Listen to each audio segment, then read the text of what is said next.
Hello there, Scorpio sign. Welcome to your monthly reading. So this reading is for the month of April. Scorpio, Sun, Moon, Rising, Venus. Scorpio, hindi lahat ng Scorpio maka-resonate sa reading na to. So takes what resonates and leave the rest. Cross-watchers, pwedeng kayo to at hindi sila Scorpio. Okay? So put yourself in a situation kung saan kayo naka-resonate. Scorpio, if hindi kayo naka-resonate sa reading na to, please do check your other placements. Your Sun, your Moon, your Rising, your Venus sign dahil pwedeng doon kayo maka-resonate at hindi dito. So, let's start. Ano yung pwede mangyari this month of April for love reading sa mga Scorpio? Titignan muna natin what is happening right now, Scorpio, sa love life ninyo. Okay, so Scorpio. Scorpio, I will going to pull Oracle card. This is the Heart's Hidden Secret Oracle card. So, let's see. Sa person side mo to. What is happening right now sa love life ni Scorpio? Sun, Moon, Rising, Venus. Escaping, avoiding, blocking, pushing away. So, pwedeng itong person na to is ghosted you, ina-avoid ka, ayaw ka munang kausapin, he gave you silent treatment. Well, cross-watchers, pwedeng kayo to, okay? Anyway, let's see another situation from Love Oracle, Island Time. Oy, naano ko yung ilong ko. Island Time Wellness Oracle card.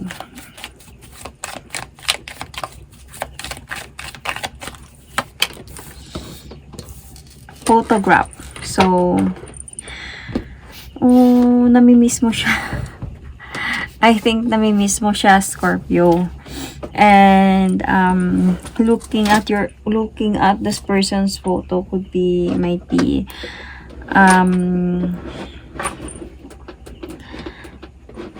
possible may mga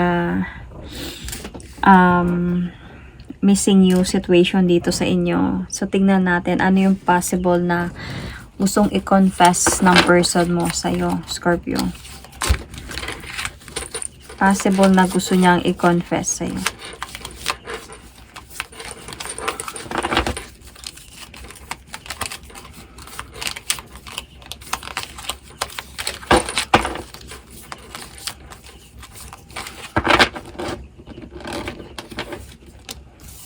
I want to commit to you. Possible na gusto niyang sabihin sa'yo.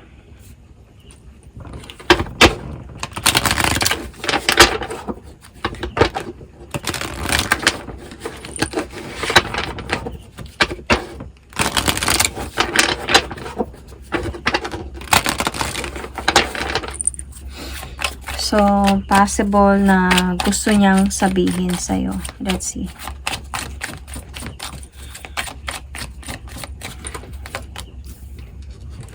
I am afraid to contact you. Kaya nga dito, ina-avoid ka niya. Pwedeng blinak ka niya, ginose ka niya. Kasi natatakot siyang kontakin ka. Nagalit ka siguro, Scorpio. And namimiss mo siya ngayon. Let's see. Ano ba talagang nangyayari ngayon? So, what is really happening right now, Scorpio? Sa love life ninyo.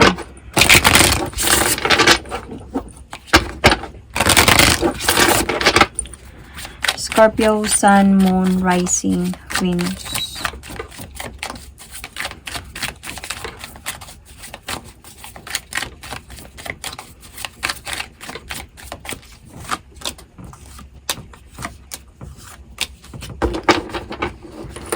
So, I can see here that unexpectedly, feeling ko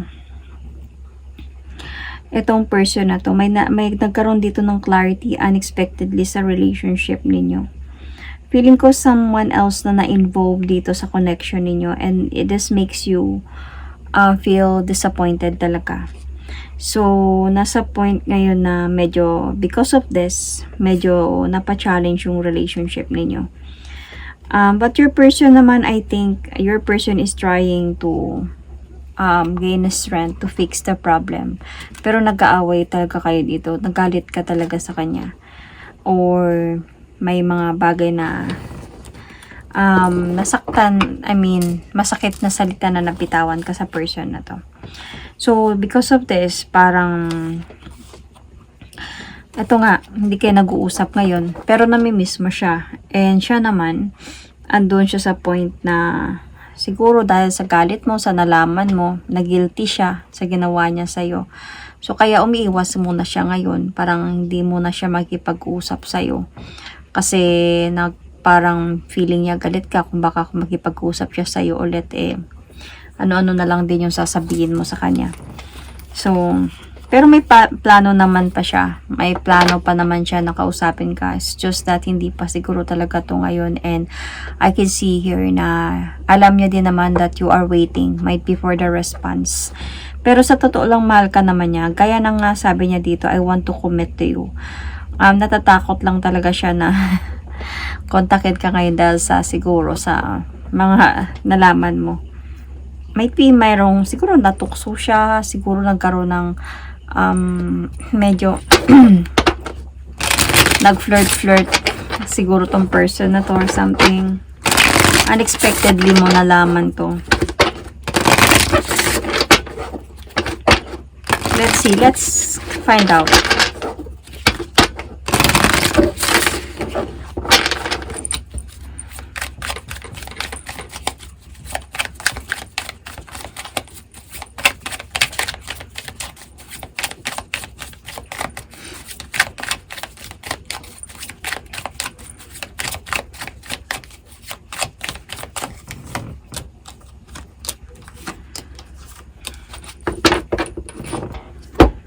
Yeah, this person cheated on you. This person cheated on you. You can see woman, young woman. So, parang nauna ka talaga dito. Parang andun sa point na bago to.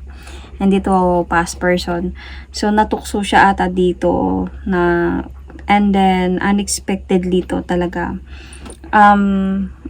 Through that, nung time na yun na natukso siya sa iba, may mga pagbabago na sa kanya. Kaya siguro napansin mo yun.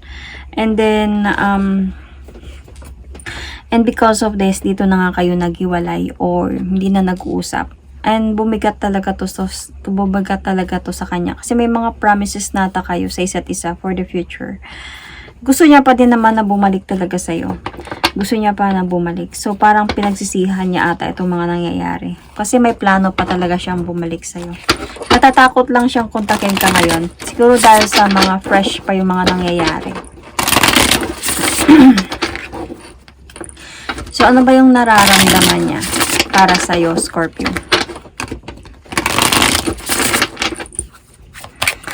Ano yung nararamdaman niya?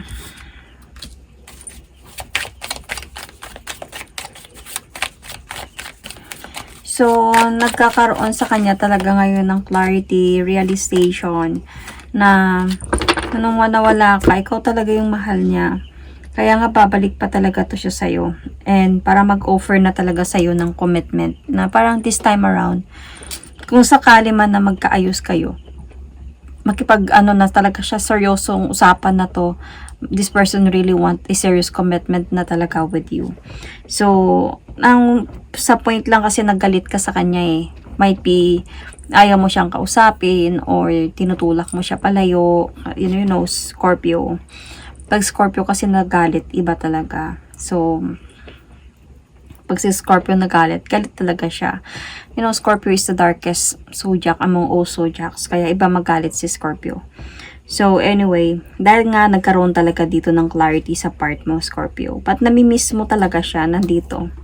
Namimiss mo siya, andito din, namimiss mo talaga siya.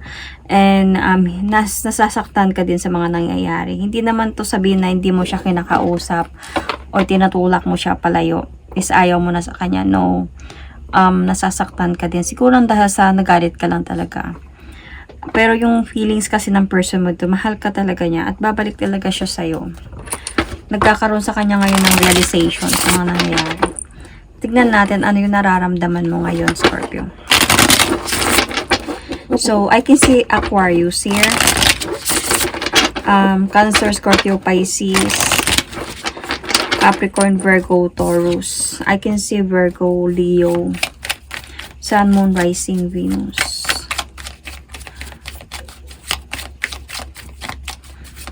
So, same Scorpio or might be this is you. Ano yung nararamdaman mo, Scorpio?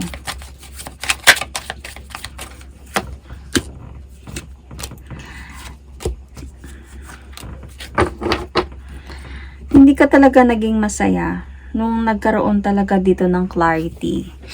And sa totoo lang, parang iba yung, parang feeling mo, nagbago yung tingin mo sa kanya. Na to the point na noon nagtiwala ka talaga sa kanya, na mahal mo talaga siya. Parang this time around, mahal mo pa din naman siya, pero nagbago yung tingin mo sa kanya na parang hindi ka na nagtitiwala sa kanya ngayon.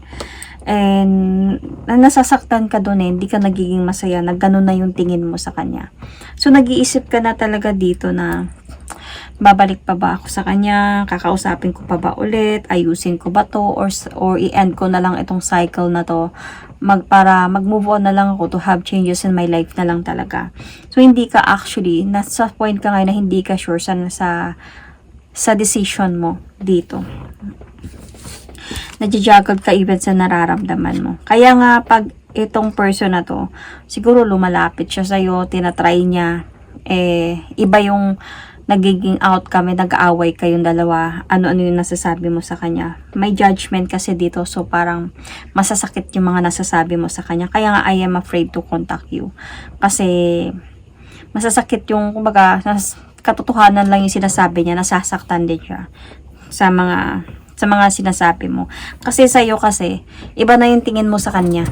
Mahal mo pa siya, pero parang nawalan ng tiwala. Nawalan ka na ng tiwala. Kasi may clarity talaga dito eh. So, yun yung nararamdaman mo ngayon. Tsaka magulo actually yung nararamdaman mo ngayon. Parang gusto mo na lang mag-move forward. Kaya lang feeling ko kasi may mga plano kayo. Mahal mo pa din talaga siya. Tsaka iniisip mo din yung plano nyo in the future, ganyan. So, baka may plano kayo magpakasal in the near future. Baka engage kayo ngayon. Could be okay. Not for everyone, but it could be, or just like may mga pangako kayo sa isa't isa na magpakasal. Then biglang this time yung feeling mo parang pag makikita mo siya is manloloko na yung tingin mo sa kanya. Kahit yun sabihin na natin na once lang pa siguro niya nagawa to, or hindi mild lang masyado yung cheating na ginawa niya, yun pa rin yung tingin mo sa kanya na maluloko na talaga to. So, let's see kung ano yung pwede mangyari this month of April sa ganitong sitwasyon na meron kayo. Anyway, I can see here Libra, Pisces, Taurus, Sun, Moon, Rising, Venus as well.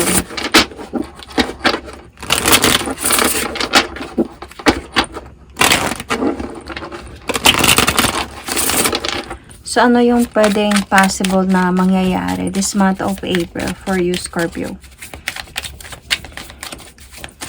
Sa sitwasyon na meron kayo ngayon. Elusive, dishonesty, deception, trickery. So, feeling ko, nawalan ka na talaga ng tiwala sa person na to, Scorpio. Let's see on your side.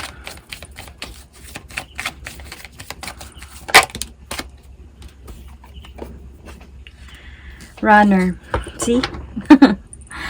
Runner in a codependent relationship. Fear of intimacy, listening to ego. Kasi may ego yung mas Scorpio eh. So, wala na to. Parang hindi ko na nakikita yung pagbabalikan dito.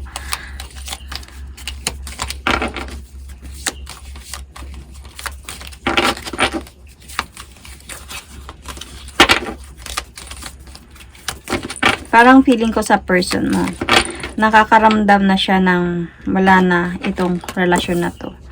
Dahil sa dishonesty niya. I am truly sorry. You deserve better. See? Parang nakakaramdam na din to siya sa'yo. Then, hindi ka nakatulad ng before. Parang mahirap ka na makuha balik. Even if this person still want to commit to you.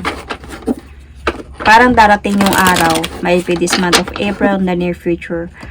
Parang mawawalan na din to siya ng hope na pwede pang maayos yung pagsasama ninyong dalawa or relationship ninyo. Ano yung possible na gusto niyang sabihin sa'yo this month of April? See, I love you unconditionally. Mahal ka pala niya. Mahal mo pala eh. Tas niloko mo. So, let's see.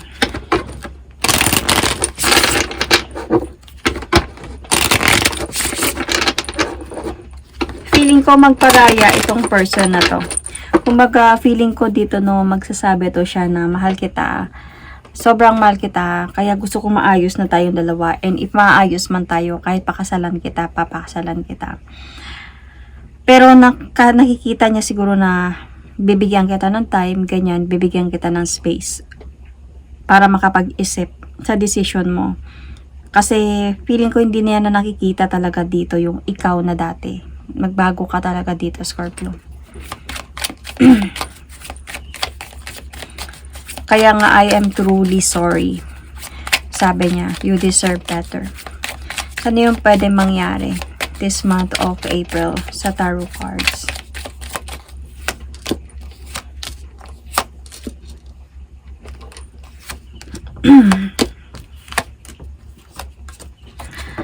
See, there is a possibility of separation sa inyong dalawa, breakup.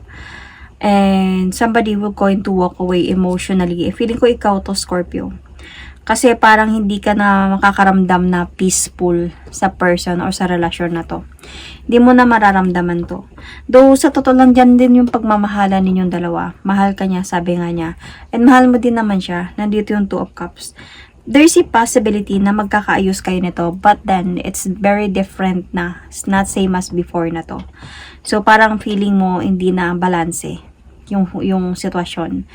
And parang feeling mo dito is hindi ka na peaceful. Hindi na mahimbing yung tulog mo, palagi ka na lang iisip na baka lulukoyin ka na naman. Parang hindi na okay. Palagi ka na kasi dito nagmamatsyag. Palagi ka nang nag-o-observe. Kumbaga, palagi ka na din na nag-i-stalk.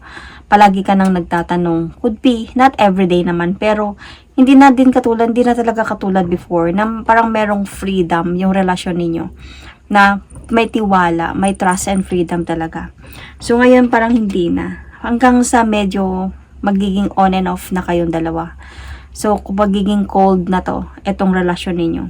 And mararamdaman talaga to ng person mo. Mararamdaman na to. And kasi hindi ka na masyado into this person. Madami ka ng mga excuses. So, mararamdaman niya to. Pero, kahit ganun pa man, pipilitin niya pa din talaga na mag-offer sa'yo ng new beginning dito. Pipilitin niya. Kahit ang bigat na to para sa kanya. Alam niyang kasalanan niya to. Kaya nagbago ka. Kaya nga nandito sa point na minsan mag-aaway kayo nito, tapos mapapagod. Hanggang sa mapapagod talaga kayo dito sa pag-aaway na to. So, pero magpapatuloy pa din siya sa pag-o-offer sa'yo ng love dito. Parang willing naman siya to take the leap of faith. Bahala na. Basta mag-offer siya sa'yo ng new beginning. Pero sa point kasi dito, sinasaksak mo na kasi sa likod. Kumbaga, nawala na talaga yung tiwala mo dito. Kahit pa mag-usap kayo, magkabalikan kayo ulit. So, parang naghahanap ka na talaga dito ng, kumbaga, imbis na mag-focus ka sa relationship ninyo. Hindi mo na nagagawa yun. Parang mas nagpo-focus ka na lang talaga dito. Kung sila pa ba, may bago ba, totoo ba yung sinasabi niya, o baka same pa din ng dati, na baka babalik siya sa dati, something like that.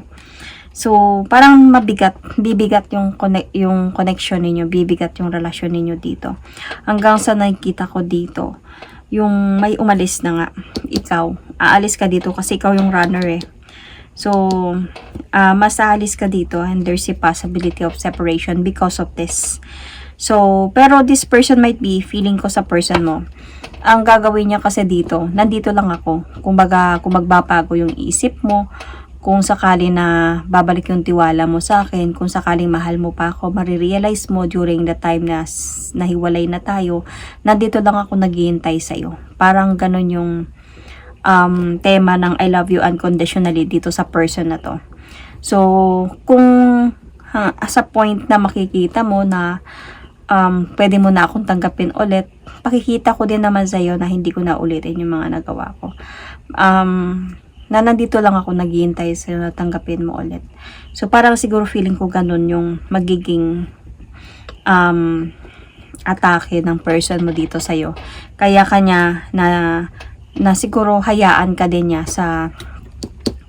sa gusto mong mangyari na umiwas muna o hindi makipag-usap, makipaghiwalay muna. So, kaya yun, meron talagang separation na nakikita ko dito sa inyo. What sign? Scorpio, sorry.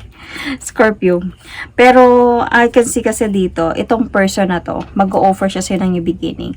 Ayusin niya kasi yung buhay niya. Kumaga, ayusin niya, ipapakita niya sa'yo yung transformation na niya sa ipoprove niya sa'yo na kaya niyang magkaroon ng kumbaga may pagbabago kumbaga sa mga nagawa niya sa'yo. So ipoprove niya sa'yo na kaya kong magbago, kaya kong ay pakita sa'yo ikaw talaga yung gusto kong makasama bang buhay. So might be in the future, wala naman ako nakikita ditong, honestly wala ako nakikita ditong pagpapalikan. Feeling ko dito, ikaw yung mag-move on kasi dito. Mag-e-effort pa rin talaga to siya. Mag-e-effort talaga siya. Dito na to show you na willing kang pakasalan. Might be, nakikita ko dito, baka papatawarin mo din siya, Scorpio, in the future. In the future pa yun na, not now. So, that is my reading for you. I can see signs, might be you have the signs or your person. I mean, you are Scorpio, but you might have this in your placements, okay? Check your placements.